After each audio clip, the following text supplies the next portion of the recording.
Welcome to the Adaptivity podcast. My name is Alexei Kravitsky and I'm your host.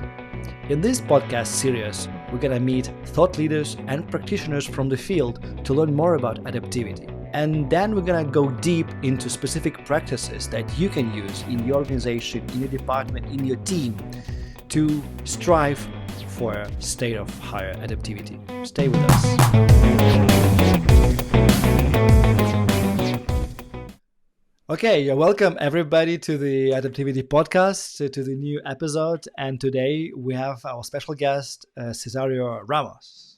Hello, everybody. Hey, thanks for being with us. So you've recently released a book called Creating Agile Organizations, right? And I always start the podcast with this question, and I will adapt it a little bit to fit into the context of your book. So because it is an adaptivity podcast, I typically ask our guests to define adaptivity for us. And because your book has the word agile in it, I will also expand this question and ask you, is there any difference between agile and adaptive? And what would be your definition of either of these?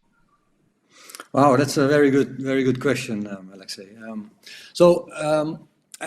We actually define adaptability in the book, and we like to use the definition from Mike Beadle, okay, one of the authors of the Agile Manifesto, actually. Yes. And he describes it, I don't know the exact text from the top of my head, but he describes it as the ability for an organization to react to the work that comes in, which varies, of course, and be able to react to that efficiently while creating maximum value for the customer. Mm-hmm. So, and we like this very much because this is really about what we believe is the core, and that is as an organization to be able to respond or react to whatever the market requires at that time, and be able, of course, to react to that quickly while creating value and impact, value for the customers and impact for the company itself. Mm-hmm. Now, your second question was about agility, and we use the word agility to stay within the realm of the good old Agile Manifesto. All right. But agility is for us like a more container, more, let's say, maybe a commercial word for adaptivity. Right? That's the main difference. And if you think about Agile in the Agile Manifesto, it has more than just being adaptable. It has some set of values, as you might know as a listener, mm-hmm. a set of practices. So it's a little bit more than just being adaptable. Okay, so your definition from Mike Beadle is an ability of an organization to react to the work that needs to be done. Yes, the work that comes in from the outside. That comes in from the outside. Yes. All right. Yeah. So I think it's important. It's not just the made up work, but the work that comes from the outside, from the customers pulling that value out of the company. Absolutely, yes. So I just leave some things out because sure. I assume that's understood. Yes, it's not invented work. It's work that's from the real user. I think it's important to highlight that because so the guy or lady that's outside your company yes. pays money for it. So maybe to delve in a little bit more. So there's two levels of adaptability that we recognize in the book. But we mainly focus on the adaptability to react to the work that comes in. And if you have many products, then it applies to all of these products. But there's another level of adaptability that is the ability for an organization to adapt its structure to changing needs efficiently. So the problem that the market changed, we don't only need to react to the product on the level of the product, but we need to redesign the whole org maybe to be able to react to whatever circumstances is occurring in the world. Now, this level of adaptability, we don't describe in full detail, but it's also one to be aware of, that it's different from the adaptability at the product level, reacting to the work that comes in. This is an adaptability that makes it possible to close down one product and start a new one, or move departments or restructure departments to cope with a new strategic directive that you have. This is a different type of more higher level, more meta level, I think. It's nice. more meta, yes. Yeah. And but we can design for that too. Okay. But so if we can go into more detail if you want. Yes, Alex. we will. Just to give our listeners and our audience a bit more, maybe a context of what makes an organization adaptive or non-adaptive. Let's start with the anti-patterns. So from your experience of many years, I guess, of coaching and working with different organizations, and we know that all organizations are dysfunctional this way or the other way. I mean, that's how the things are, right? Otherwise, there will be no need for Agile, no need for coaching. Every group of people is somewhat dysfunctional but working. So my question would be, from your experience, what are the things that basically prevent an organization from being agile or adaptive? What are the top things from the top of your head that you think are the blockers, the core impediments? Wow, that's another very good question. I've been preparing, yes. All right, so what are the top blockers, I believe? So there are a couple, I think. And so let me start with one that I think is important. I think that if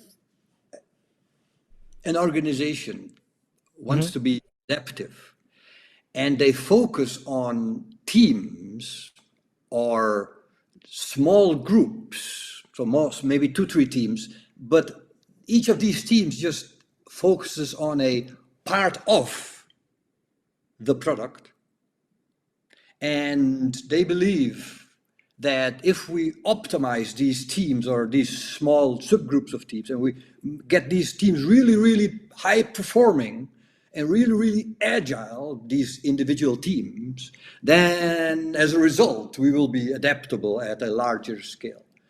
Now, this is absolutely false. Okay. So it's a thinking mistake that in my lines of customers, meaning large customers, large companies, banks, and large technical companies that deliver products with many, many teams, the mistake is that if you focus on the individual teams, that will not give you adaptability at a larger scale. You should focus on the whole group containing many, many teams.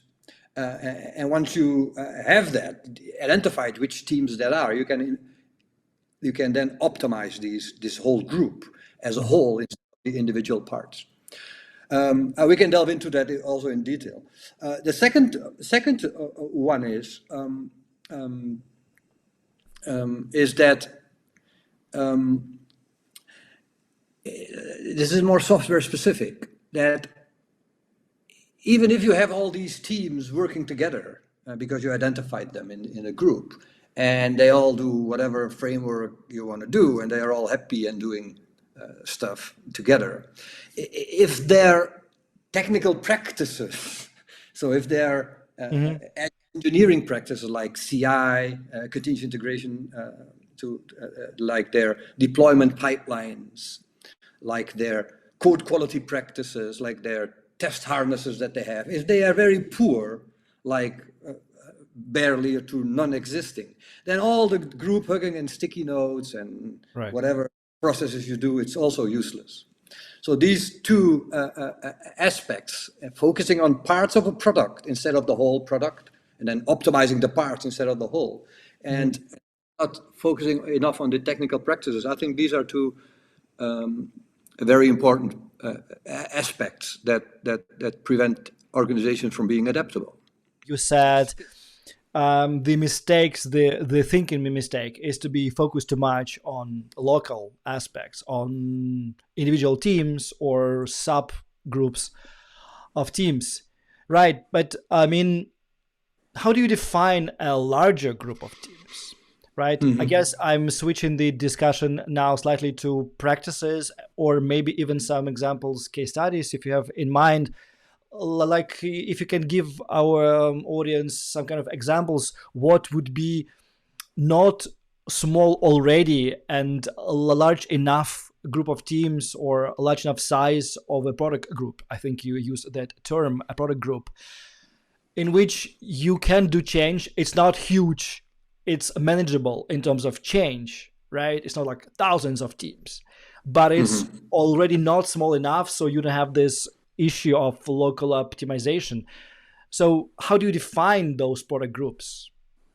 Yes. There are two questions in your question, but let me start with the last one. So how do you define product groups? This is a very important step. This is a key step. And large companies don't have many products. They don't have 100 products, right? Like if they have 100 teams with 100, if they do Scrum with 100 product owners and so on, then it's a bit strange. It's probably not true.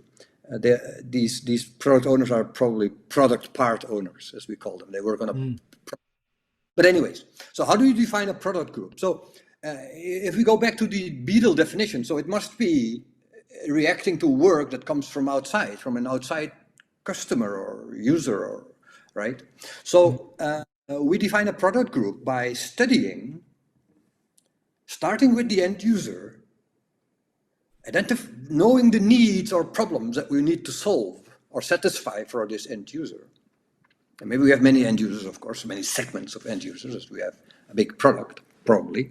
Then we start studying, okay, if we want to solve these problems for them or satisfy these needs, right, what are these functionalities or features, product features or product functionalities that we offer them, that they consume, so that their problems are solved. They can do their daily job, or their needs are satisfied. So we identify these features, and then we study. Let's say that we must develop this feature from scratch, or we must enhance this feature. We must make a version 2.0 for this feature. Let's say. And we get a couple of these features, let's say 50 of these features, a list. And then we study. So we are going to develop feature 1. Which of the products that we now call product teams do we require to do something, to program, configure, work? And then we make a note. Oh, we need team ABC, team FGA, team 551, team 30. And then we take the second feature. Okay, if we need to do this feature, which teams do we require? We make a note of those. And then we keep doing that, and we will identify teams that are required to react to the user, to the end user request. And this is the first signal. This whole bunch of teams, will be probably a lot, is the first signal. Hey, why are they required to do something together most of the time? Well, probably they need to do that most of the time together because they are part of the same thing we call a product. So this is the first indication, the first boundaries of your product group is now emerging. This is the first step. Then a second step, I'm just skipping some details now, is now that we have this group of 30 teams, whatever, does this group of 30 teams actually have a business model? Is there a way to attach a profit and loss statement? Is there a way to attach a revenue to this group? Does this group actually produce real money from the outside, or is it missing stuff, missing other units, other departments, other functions? And then we use that information, if not, to extend even more.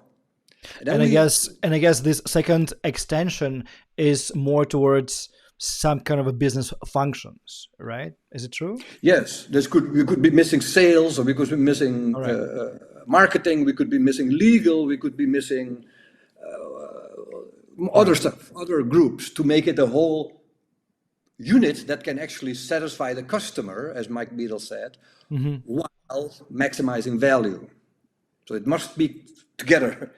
Now, then we have identified even more groups, more units, more teams. And then once we have that whole, then we will define that as a product group, and we will start redesigning this product group so that it can actually operate in an agile way effectively.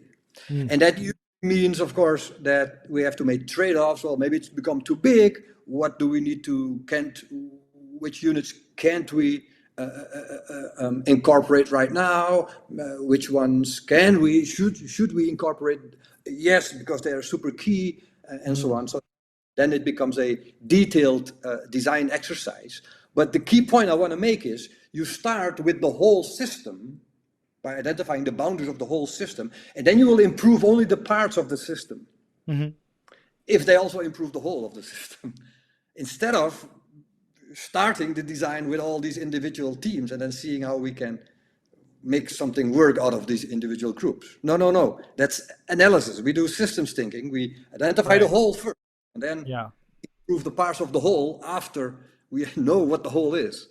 It's a very different approach. Yeah, there are these approaches on the market, you can say, which define different types of teams. I don't want to name this a method, not to give it a special promotion in this podcast, but this method which basically looks from the inside. What kind of architectural components we have, which components are super hard, which are easier, and then you build. And I saw my clients doing that. Basically, you pull out your architectural diagram and you start circling different parts of that and saying, hey, we need one team here, one team there. That is not your approach. This is completely orthogonal to your approach. As far as I understand, your approach is to go from outside, from the client, from the work that needs to be done, and from there, try to understand which kind of org design we need to be able to do this work and stay adaptive to some changes in that upcoming work. Absolutely, yes. And we are absolutely doing outside in. So inside out, in our experience, it doesn't work because you don't start with your end user. No. That's one. And second, where's the business model there? It's very hard to identify. And third, I think the most important one is, I think the mindset is, well, we have all these teams, all these parts, and we must keep these parts performing at a high level. Right. Each of these parts, we must keep them performing at a high level. Well, this is absolutely the wrong thing to do.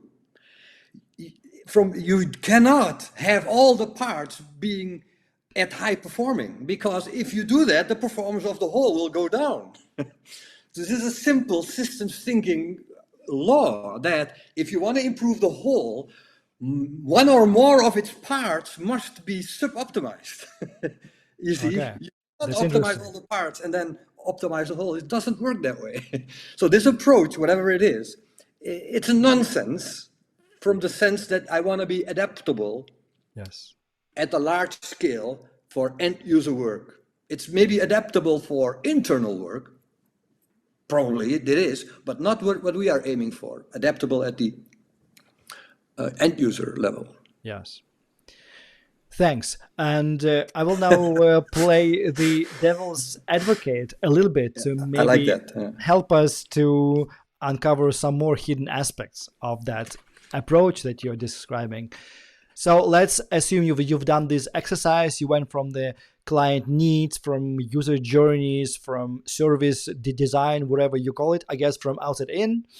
Mm-hmm. You now know that there are these, say, 3 groups that do kind of, they have different focus on different client. Can that be possible that you end up having not one, but several product groups defined? Absolutely, yeah. In a large organization, you will have many product groups, like I don't know, 5, 6, 7, 8, 9, but not 100. So, not 100. not 100, but some handful of those.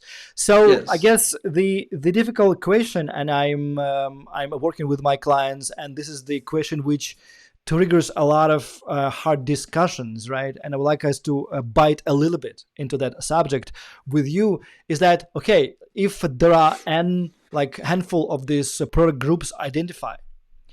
What happens is if they need to share some IT systems, some kind of some people call them platforms or core systems, or some cross-cutting architectural layers.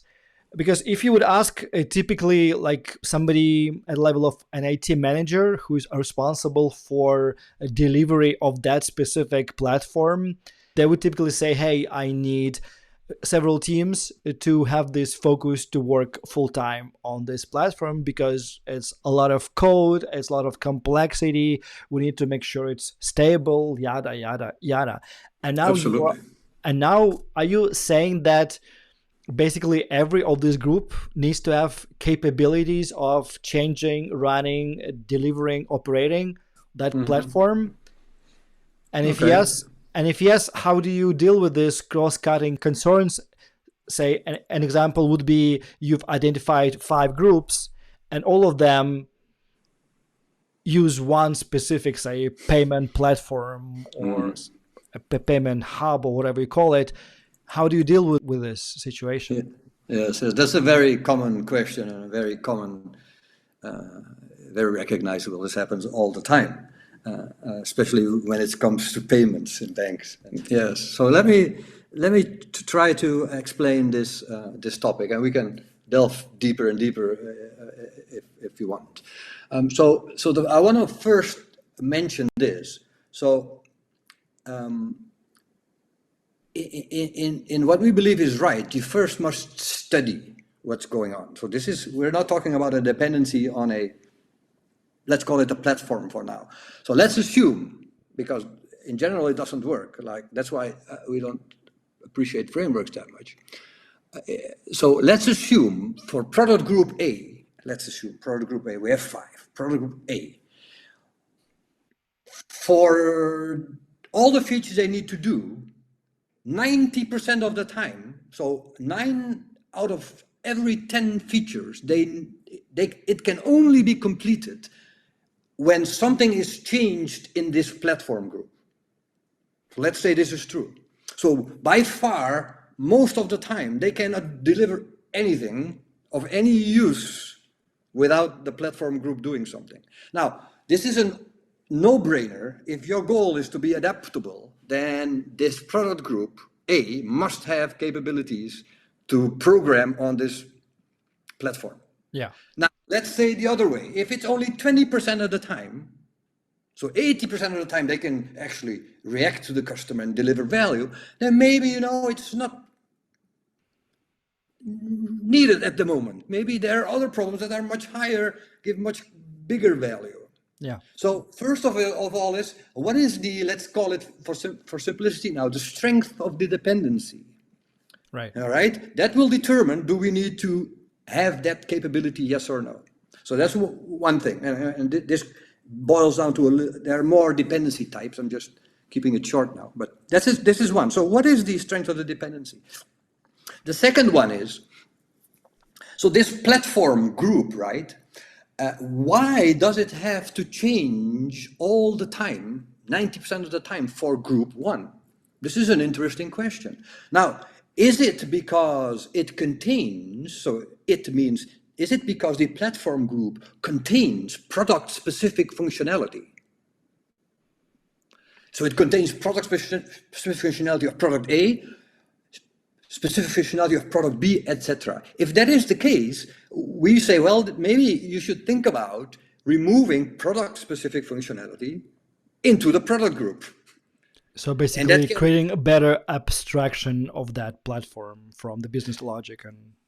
Yes, so this could be different. This could be by just giving the people within the product group the capabilities and understanding to work on the platform, or it could be move the functionality out of the platform into a new technology or an abstraction. There are many ways to do that. All right. The key point is, why does it have product-specific functionality? Well, move that out. And then we get into the concept of, if we have a platform, we want it to be a commodity platform. It must offer commodity functionality, like sugar in a chocolate bar, or like payments in a bank. Right. Every bank does payments. Nobody will advertise, oh, we can transfer money from A to B. Wow. You should know, this is commodity. That's So sugar in a chocolate bar, right? chocolate, yeah. So commodity is really should be in the platform, because commodity that's has a different cycle. It's true for everybody, and it doesn't have the same dynamic. But product specific stuff, we should, especially if it's 9 out of 10 times, just as an extreme, this should move into the product group if you want to be adaptable. Okay, and then if you do this exercise and you've extracted and moved everything, and now there's a clear separation of concerns, let's assume now there is this commodity platform, as you say, right? Still, I mean, so would you see several teams working on it independently, or would you still want in the end to have No, different groups sharing that knowledge of some sort? I mean, is there any rule or any principle that you're following here? yeah, I would. We don't have any problems by having a platform group like an internal product. Uh-huh. We don't have any problems with that. If it's commodity, Yeah. then this is just like, it's just a thing we have to produce. We don't sell it directly, like sells the sugar directly, but we have to have it. It's important. It's commodity. The products don't really care from the marketing perspective, as it's not discriminating or distinguishing them in the market at all. So it's okay to have a product group, and it's also realistic to have a platform group, as long as we don't have these benefits. So there's a big range between being a self-service platform, so at one end, and on the other hand, a platform where for every small detail you have to go to sprint planning with the product owner of the platform, and then it takes 3 weeks or 3 months to get it done. So there's a big spectrum from that. So you can make it commodity. That's one thing you can work on with various techniques, and you can make it more self-service. Like, I don't know, the popular Amazon platforms, it's very self-service. You see? Let's assume that, so senior management bought into this, because this is a redesign, so we passed that stage. We have identified this product group, which has a business model or a profit and loss. We identified the person who runs this is a senior manager, board -1, maybe board -2. He's an expert in the market, expert in the customer domain, has the power to make decisions on money and investments. That's why we pay this person so much money. We have all these teams identified. Then we have to prepare the product group so that we can launch it. And preparation means that, these teams already work now, currently, so they must keep working, otherwise or you must be able to stop the company. Usually that's not the case. Right. So while they are doing their old job, we need to prepare the group. So we need to maybe think about if we do Scrum. So if this is our product, what is our definition of done? Where is our product backlog? What are the features? We need to refine the top. We need to identify the teams. Are they in the right composition, or do we need to redesign these teams? If so, then we need to hold the workshops for that, to redesign them. Then we have new teams, so we need to lift off the teams, right?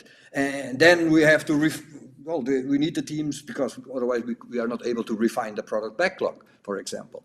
So we have all these kinds of steps that we need to do in order to prepare everybody, not only the teams, but also other departments or users, maybe stakeholders, so that we are ready then to launch the product group.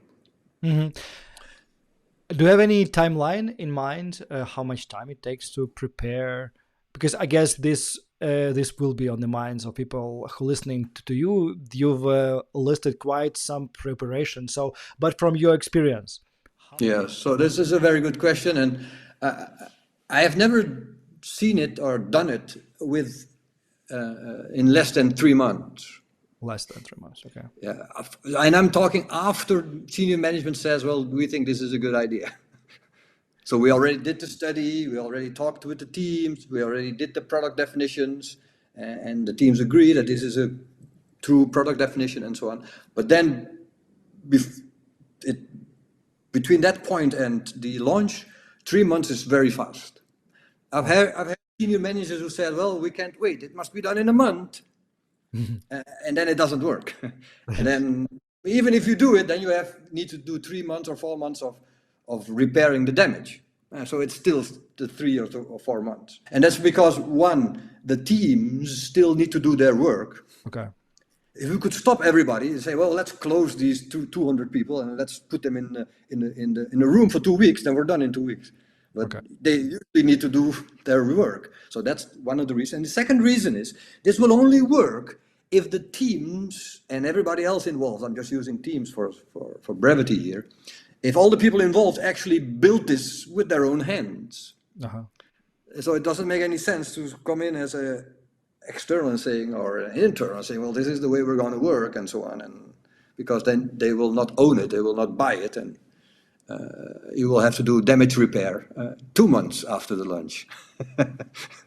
I guess it's a very important point you are making. You're saying that you want the people in the company to own that change, and then it will take them as much time as it will take them because it's their thing. And you will not be somebody who would rush them or who will do it for them. Absolutely. Okay. Then we launch the group. So then we just start on Monday. We just start with the first iteration. Okay. And start working on that. And then from then on, we will learn a lot. And then we'll just keep that learning loop in place and use that to improve the product group. Now, in parallel, while this is running, you can start thinking about launching other product groups. And put the learning from the first product group into the other product groups. So maybe depends on depends on a lot of things, but in parallel you can then start preparing the second, third product group and then launch that after X months and see how that works. And then it's just like, well, we are working in this new design, this new organization design, and we will need to learn how to work in this new design because we are now a product group, and whatever process we chose, we have to work that, learn how to do that, and that is good because that will help people unlearn the things that they did before and replace it with new learnings. And as time goes on, then that becomes, well, the way we do things here, because, well, this is just lessons learned, and that's what we can call culture. It's the way we do things. But it takes time because we have to unlearn the old stuff and learn the new stuff. That's why the end, there is no end state. The end state is, well, that we are learning and we are changing things. That's the end state. You see? Okay. And one thing to squeeze in the last 30 seconds. So we have product groups, but there are thousands of people probably that are not in the product groups, and that's okay. You see, they don't need to be in the product groups because, well, their relationship is not complex. Their relationship can be done sequential, or maybe they haven't anything to do with the product groups. So this is good. They don't need to be included. We don't need to do Agile in the whatever department if they don't have the right dependencies with the product group. And then there are other shared departments, like we talked about one example, which was the platform, but it can be HR can be a shared service, or I don't know, finance can be a shared service. There can be many shared services. So if it is a shared service or not, so if finance is shared across the product groups, or if we have finance in the product groups, or in part of the product groups, again, this depends on studying the type and intensity of the dependency that we have with finance. And I'm just using finance as an example. This applies to any shared department, shared function within the organization. be it HR, be it, I don't know, whatever, you see. Cool. Thank you. So you've been describing this long, actually never-ending journey of improving an organization, and I don't want our talk to sound demotivating, because I mean it's a never-ending journey. Like, why do you even want to embark on it? But I guess we understand why you would want to embark on this journey.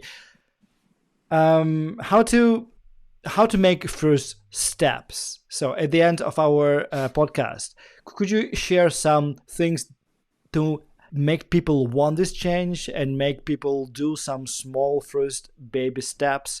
Because, to start a longer journey, you just need to make the first step, and then the whole journey starts, right? As they say. So what would be those small steps that it is easy to make even tomorrow, like on Monday or whatever, with your colleagues? Is there something like that in your mind? Whoa, this is a very difficult question. So I would I like to focus on the goal that you have as a organization. Right. So what is the goal? So the goal is, of course, strategy. We want to make more money, or we want to make more money by, I don't know, expanding our market X, or getting more customers from the current customer potential base that we have. That's strategy. But then there must be an idea how to get there, right? Uh-huh.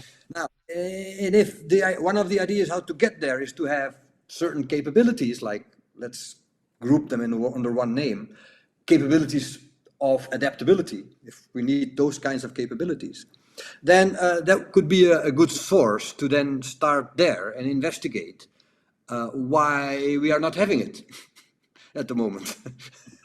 You see, what's preventing us then to actually have that capability? Thanks a lot. It was super inspiring. And just maybe to end with something personal, if you want to share something personal, of course. Now you've done with this book. It's online. You can buy it. And I'm sure lots of companies, actually lots of managers have it now on the tables, and scratching the heads around it. What's now on your table, like after this book is out? What's on my table? Yeah. So I'm actually excited about. So I've been a consultant many years, and I still do a little bit of consultancy.